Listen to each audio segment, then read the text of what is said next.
trust God again. And then he gives you a motorbike. And then you are, couldn't I trust God for a car? So you trust God for a car. This means the more you use faith, the more it grows. The more it tickles you to try something bigger. Praise the living God. That is what we call the art of gaining by trading. The more you trade with faith, the more it grows. And that is why each and every time you will try that. Let me try and trust God for 1,000 shillings. Maybe I don't even have that 1,000, and then I say, let me trust God for 1,000 shillings. And then after a day or 2 or hours, I get it. And then I'm like, oh, I wish I knew I could trust God for 10,000. Because if he's so faithful to provide for me 1,000 just in 30 minutes, then he's much faithful. He can even provide hundreds of thousands. So next time I'll not be trusting God for 1,000. I'll be past that level. Because if he provided 1,000, definitely he can provide 10,000. If I trust him for 10,000 and he provides, I'll say no. Then God can provide more than 10,000. So the more you try it, the more you try for the first time, it works. It gives you confidence to try again the next time. So you see your faith is growing. You begin trusting God for things that people cannot believe. In fact, if you tell someone that this is what God did to me, someone will be like, are you sure? Because I have friends who have gone to school without school fees, including myself. I went to school with very little money, but God came through for me. You see, I didn't look at the 200,000. I just joined school, college with I think 17,000. That was the match I had, and I just trusted God that I'm going to study and finish college. And then I just started. I didn't look at our background. I didn't look at our family. I didn't look at anything. I didn't trust I'm putting my trust in a man, or putting my trust in my family, or putting my trust in any friend. I just said that I'm going to trust God and God alone. And God came through for me. And he ensured that everything went on successful. And God was glorified through my education. Praise the living God. There is a certain man of God who was called to come and preach in Nakuru, if I'm not wrong. And he was, by that time, he was staying in Kakamega County. And those days, it was still called the larger Western region, Western province. And so the day came. It was on, let me say, a Saturday or a Wednesday, where he was supposed to travel and get to Nakuru by evening and preach in the evening session. So the hosts called him, Pastor, are you coming? And he said, yes. But remember, he doesn't have transport. So on Monday, he assured them he'll come. On Tuesday, I will come. Let me say the conference was beginning on a Wednesday. And so he was to be there on Wednesday. So on Tuesday, he said, I'll be there. So he prepared himself. He packed his cloth. And then he said, I'm going to leave for Nakuru. So the wife asked him, are you sure, Pastor, that you are going to Nakuru? And I know very well you don't have transport. And he said, yes, I'm going to Nakuru. I'll be preaching in Nakuru tomorrow evening. And the wife said, I don't think if this will be possible. Or do you have any money somewhere? You don't want to tell me the truth. And the pastor said, no, I don't have even 1 shilling. But tomorrow I'll be preaching in the conference in Nakuru. Praise the living God. And so the wife helped him pack. He packed all his clothes. And in the morning he woke up and he began walking by foot with hopes that by evening he would be in Nakuru preaching. And after walking for around 5 minutes, he saw a car in front which was stuck in the mud. And when he got closer to the car, he found a certain mama. It was a lady who was driving the car, and the lady was stuck in the mud. She was alone, and she was unable to get out of the mud. And so he asked himself, hey, what am I going to do to help this lady get out of this mud? And he just decided to remove his shoes, and then put the shoes aside, and then stepped in the mud and pushed that car. And God gave him energy. And he even did not push for long.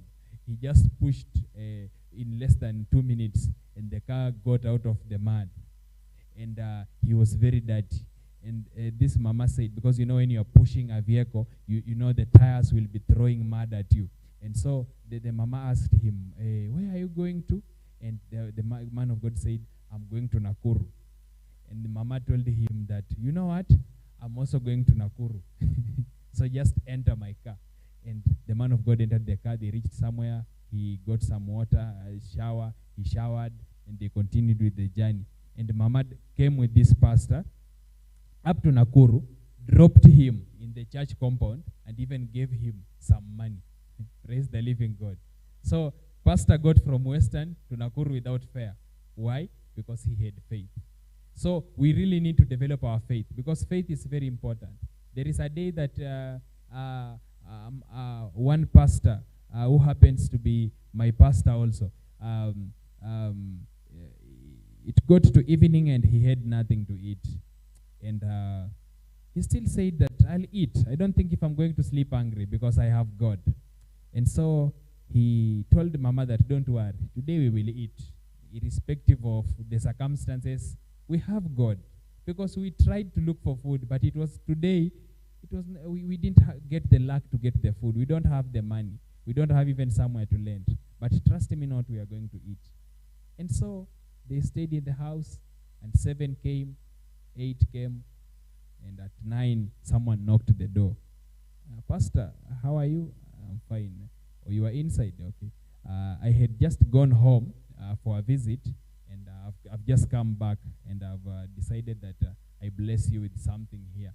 And so that neighbor, it was his neighbor, and then the neighbor gave him bananas, milk, gave him some ground nuts and different kinds of food that he had carried from home. And so pastor said that, hey, thank you. But you know, the neighbor just thought that I've just blessed him. He didn't know that it is true that this couple didn't have food. And so they cooked. And in fact, he even gave him charcoal. By the way, they also didn't have charcoal to cook. So the neighbor also came with the charcoal. Pastor did not tell the neighbor that even if you are giving us food, you don't have charcoal. No. Pastor just kept quiet, and he gave him the first item, the second item, and then he said, and I even did not forget charcoal. This charcoal can help you. And so he gave him everything, including the source of heat, which is charcoal. And pastor cooked with mama, and they ate. And they ate until they were satisfied. In fact, the food was much, so they took the rest of the food for the following day and the other day, because it was bananas, ground nuts, milk. There is charcoal to cook there. There is everything, and God blessed them, and they did not sleep hungry. So we really serve a very faithful God, irrespective of the situations that we go through. Just trust in God. Sometimes you look at situations and circumstances, and you feel like, I don't think if I'm going to manage. But no, you are going to manage. It takes faith. Praise the living God.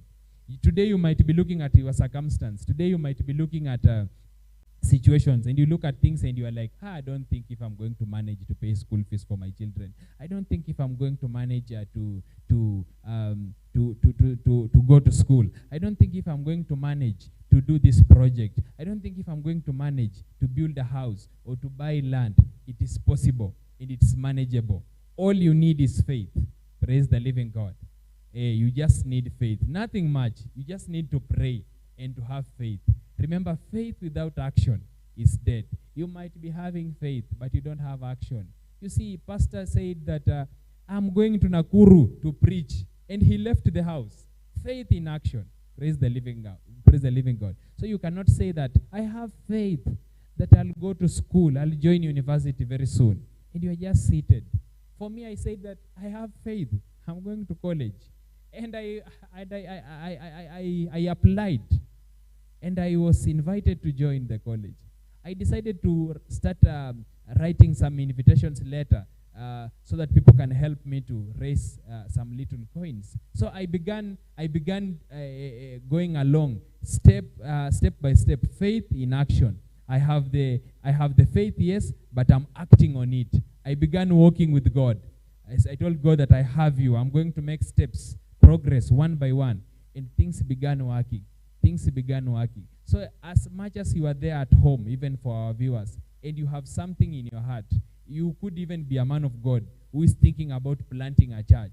Don't start saying that, how will this be possible? Wake up, my friend. start evangelizing, start a small fellowship, and have faith that one day you will have a mega church. It is very possible. Praise the living God. You ask anybody who is successful today, and that person will tell you it is out of risk. Business people call it risk taking. Actually, in business, it's called risk taking. But now in the spiritual language, that is faith. Praise the living God. It's not just about risk taking, because you go and take 1 million that you are not sure how you are going to pay. So it's risk taking in business. But according to us who are born again, that is not just risk taking. You are operating under faith. Praise the living God. And so that is what I would really want to encourage you today. As you go home, you will also read Luke chapter 19 from verse 12 to 17. That is where I removed the principle of gaining by trading. The more you use faith, the more it grows. You will read for yourself Luke chapter 19 from verse 12 to 17. And then we said that faith without action is dead. That is in James chapter 2 from verse 26. Amen and amen and amen. May God bless you this morning, and may you have a blessed day ahead. Let's just put our hands together as I invite Mom to come and conclude.